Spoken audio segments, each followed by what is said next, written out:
He died. She was killed and her baby, and he survived. And I'll tell you later how he did.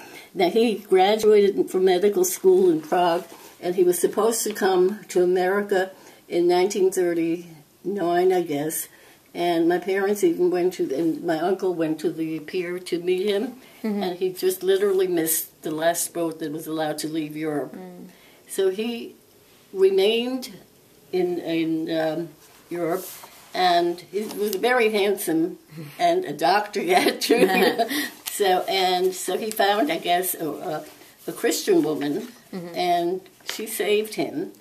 And he was always embarrassed to talk about it in later years, because he died after the war, because he knew we were all a very religious family, and that ordinarily we would look down upon, him marrying a Christian, but we really didn't. She saved his life, but he still wouldn't do that. But when he finally came to America in the 1960s, which was quite a bit after the war, my sister went to the airport to meet him, and she was looking, his name was Moshe, which is a typical Yiddish name, Moshe Gladstein, which is a Yiddish. And there was no such guy on the roster, of arrivals. Because he had false papers, I guess the woman that he lived with had gotten him a false identity paper. His name, he had a typical Polish name, Bronislaw Czarnopolski. So he changed his name for He changed safety. his name, But he remained, and he died then in the 1960s, 1970s, in Poland with the woman, and she sent us a beautiful letter, what a wonderful person he was. And she was a wonderful woman, too, that we didn't know her. All right? Anyway, so we lived in a non-Jewish neighborhood all the time, and our neighbors were all Christian, and also the customers in my father's store. We were well-liked by everyone, and we liked our friends and neighbors, too. Now, we could show another picture of the kids with the neighbors. This one? No, but let me show you here. This is my daughter, when she was graduated college, she took a trip through Europe, and she found my apartment building. That's my daughter, Cindy. Do you know Cindy? No. That's Allison's aunt. And this is the building I used to live in. This is me at a neighbor's house, because I love dogs. This is also a neighbor's house. I love dogs, and my mother wouldn't let us have a dog. All right? Okay, we can go then. This is your store. This was my father's store. It was not his first store. The woman from the museum put this in. But anyway, my father first had another store, which was not his lab. This is also simple, by our standards, but it was like moving up. He's going there. He worked his way up, and he took advantage of the opportunities. And as a Jew, he was not denied opportunities before the war. So this was his second store, and this is the three kids and my mother in front of the store. Over here, we lived in a non-Jewish neighborhood, and all of our neighbors were Christians, and also the customers. Now, this is a family. They were neighbors.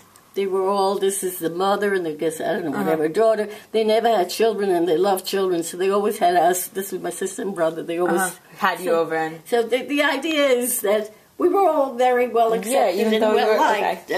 Before the war. It was just before the war, right. The day after Hitler came, none of these people talked to us. In fact, they were waiting to get our apartment, which they did. They threw us out of our apartment.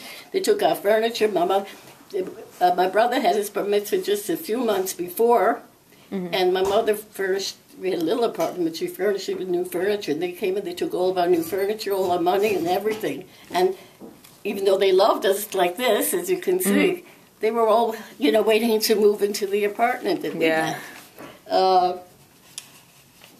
Anyway, I went to public school for 4 years, and there was only one other Jewish girl in my class. Her name was Sonia. And I loved her. And there you had the same teacher in public school for 4 years. So, and the same kids. Yeah. And I loved my teacher and all the classmates, and every morning the class would get up. There would be a big crucifix in front of the room, and the kids all said daily prayer, but crossing themselves on. Sonia and I were excused. We had to stand respectfully, but... you were excused and no problem, right? Yeah. And everything was wonderful, and I played with Christian friends in my neighborhood. But my brother and sister, after public school, there was a big difference, 5 years and 4 year difference between me and my brother. They went later to the Jewish high school, which I showed you before. We lived in a small apartment on Dresdner Strasse, this is the name of the street, and it was the same building around the corner where my father's store.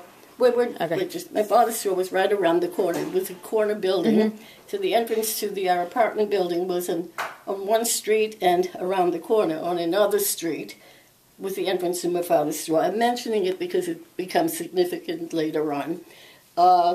In fact, you could go from the back of the store into the back of the apartment building without going out on the street. So this fact became very important on Friday, March 12th, 1938, when Hitler marched into Austria and annexed. The word is called Anschluss. Did you hear that word? I've heard of it. Anschluss means annexation. Yeah.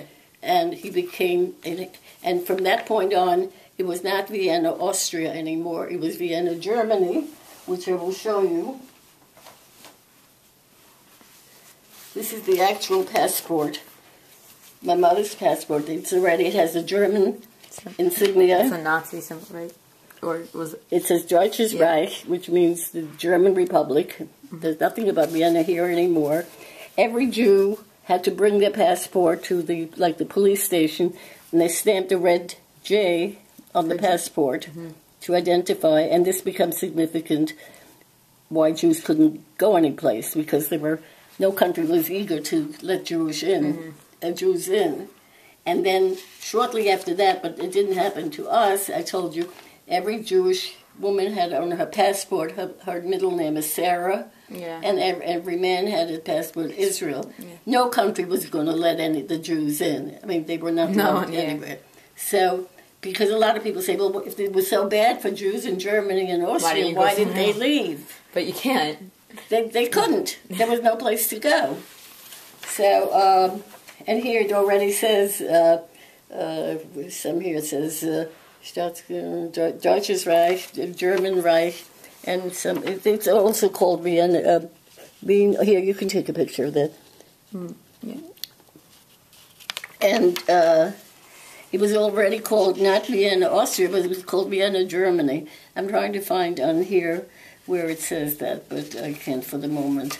And these were all the places we had to stop on the immigrant identification, because we came to this country in October of 1938. Now, it's important, and I'll tell you that later when I finish with what you want to look at this again? You can. Sure. What did I do with my papers then? Here. Yeah, right here. Okay. Look at this in a little.